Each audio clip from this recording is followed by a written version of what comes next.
Folks, we've got lots to get ready for. I hope you're ready. Number one, we need to give a violent update on plays, including Mara Lovely Mara, which just broke out to another new cycle high. Our PWM play, which just ran up about 143% briefing price to highs on Friday. Our GRRR play, GRR, which ran up about 86.7% briefing price to highs on the same day. And some others that you need to know, like your Sound of Hound, before tomorrow. Number two, we need to discuss what the big money is thinking and starting to do behind the scenes with this recent softening that we are seeing in the broader markets, and how that relates to what the Fed is saying. As Julius Caesar once said, as Powell thinketh, market doeth. And lastly, number three, I hope you have your pen and paper out, because we have to go through the upcoming events and catalysts that are going to be occurring this week, including 2 inflation reports. We will break down the expectations and all that it is that you need to know.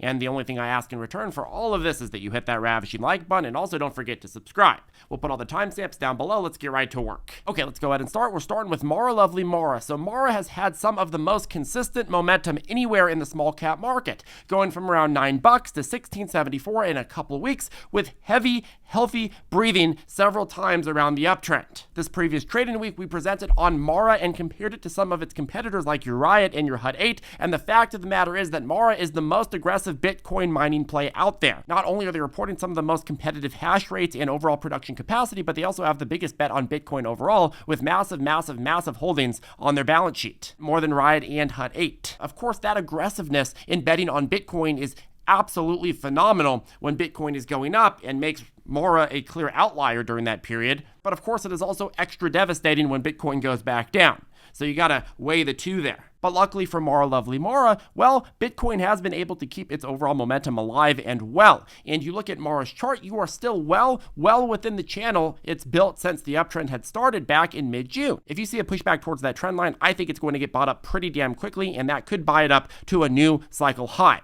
which is exactly what you're looking for if you're looking to swing trade Mara. And that is exactly what has been happening for the last 3+ weeks, and it's pretty clear and obvious why. Not only do you have that Bitcoin momentum on its side, but you also have that short battle momentum on its side. For the last 2 weeks, shorts have been net trying to close, which means buy back shares, but they've been increasingly backed into a corner as the price has continued rallying. That leads me to believe that any substantial dip in Mara will lead to not only shorts buying rapidly to close out, but also the rest of the market playing a squeeze on them. So Mara is not only a momentum play based on Bitcoin euphoria, but also based on the short squeeze potential. Now, Mara has historically always been a dirty little tease, which means what? Well, it means that she does have her pushbacks. But I think if you do get a big pushback on Monday or Tuesday, it's going to get bought up very, very quickly for the reasons that I just stated. Okay, let's go ahead and move on to PWM. So we briefed on PWM at about $9.87 a share on Friday morning, and it ran to $23.98 at highs, a 142.95% increase briefing price to highs, give or take. Why did it run,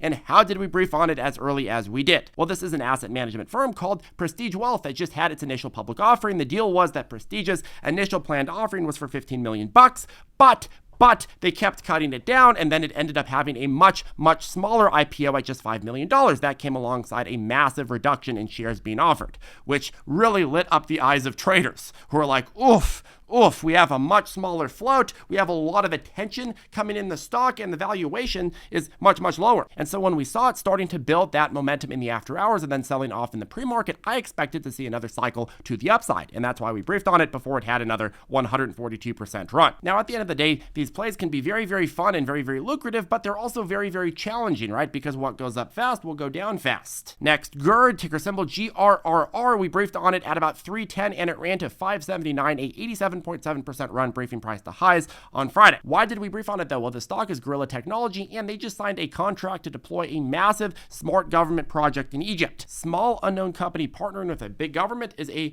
very, very cookie cutter catalyst. But remember, again, how you play something is very, very important. GERR was a fun play for traders who don't need to hold and hope until the grave, but for folks who chose to hold and hope, they've already lost a lot of their profits. But Charlie, are you stupid? This company signed a contract with Egypt. Why would I not want to buy and hold it? Folks, I don't care if this company signed a contract with the pharaoh himself. This company's going to go right back down, and if you continue to buy, Egypt is going to build themselves some new pyramids with your cash. You got to look at the chart and say, hey, I'm going to get in and I'm going to get out. If you're somebody that has to hold through a downtrend, this kind of stock isn't for you.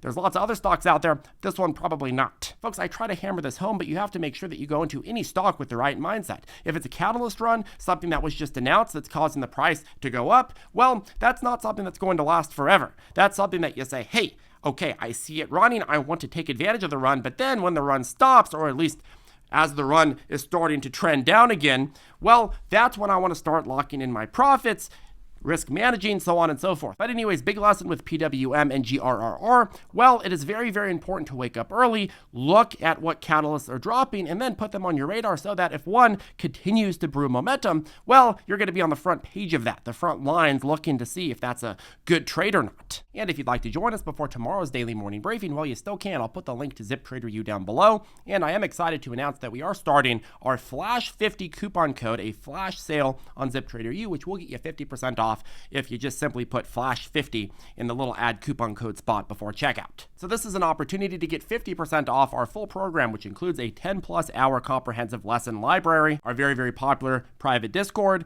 are often cited in these videos, daily morning briefings, and more, which you can learn about with that first link down below. I can't promise you that all of our briefings are going to be as successful as the Friday's briefing was, but I can promise you that I'm going to do my personal best to bring you the best research that I know how to bring you. One more AI play that I want to talk about before we move on. Soundtown AI, ticker symbol SOUN, is starting to bounce from its nice dippito cycle. It bottomed out at about previous resistance around 339, which generally would suggest that it's holding its current support and primed to build off it. I think the sound of hound is still very, very much in the game, and the overall momentum is alive, and this may age to be a pretty damn good dip recovery play overall. The only thing that I'm a little cautious of is whether or not the latest round of Fed hike cycle rhetoric is going to further pause the AI euphoria. Because of that outstanding risk factor, you do want to make sure that the stock shows you proof and not promises, even more so than usual. So in that case, you'd likely want to see a strong open Monday, maybe even Tuesday, before you start thinking about, is this a good dippito time to buy? If you do not see that proof of concept, well, you could be buying a falling knife. So be very, very careful. Okay, next. So markets are getting a little softer right now.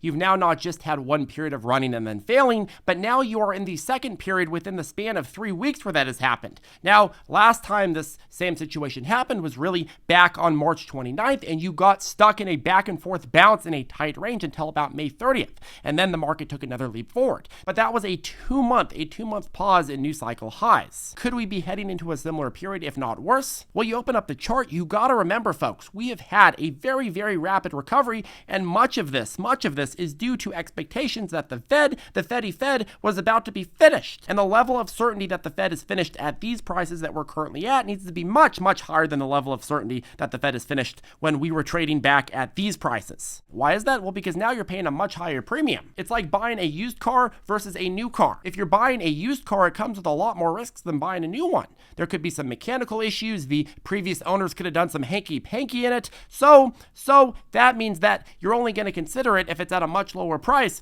than the new one. And it is the same thing with the market. If you are buying a market with a bigger hanky-panky risk, well, you're going to need a cheaper price for that to make sense. And that is exactly what markets are debating right now, word for word. You look at the Truflation numbers, it's showing about 2.5% year-over-year inflation, but at the same time, the jobs report released last week, if you believe it, suggested that the Fed should go even higher. CNN reported that Dallas branch Fed President Logan said this, quote, "I remain very concerned about whether inflation will return to target in a sustainable and timely way.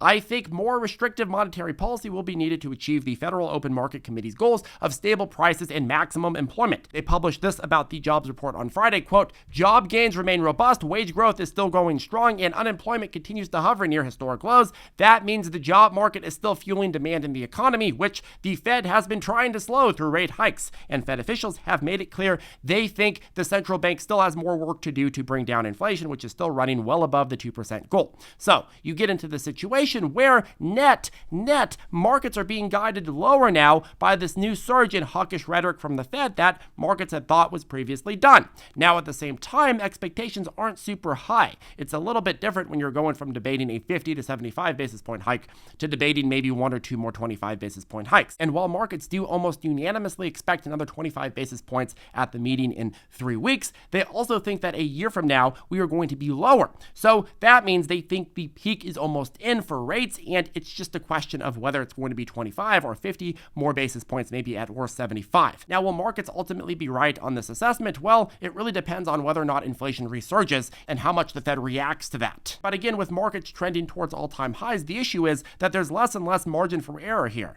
Markets are getting more and more priced for perfection, and if there's anything short of perfection in terms of a Fed pivot, you might see a big selleroo. Okay, next it is catalyst time. Get out your pen and paper. You're going to want to write these down. Wednesday, we have the next consumer price index coming out. Economists are expecting headline inflation to fall to 3% from 4% and core inflation to fall to 5% from 5.3% in May. Anything higher than that will spark a new round of fears in an already softening market. Here is the trend of year-over-year government reported inflation. It's been solidly down year-over-year, but the Fed is worried if they are too soft on it, well, hey, they may go right back up. And when looking at the overall last 10 years, you are still very, very clearly elevated. So as long as jobs reports are seemingly solid, well, the Fed won't have much incentive to pivot. And then that same day, Wednesday, the Federal Reserve Bank president in Cleveland is going to be speaking about the Fed Now system. The Fed Now system is the real-time payment system that many argue, including myself, will lead to the very controversial central bank digital currency being implemented everywhere.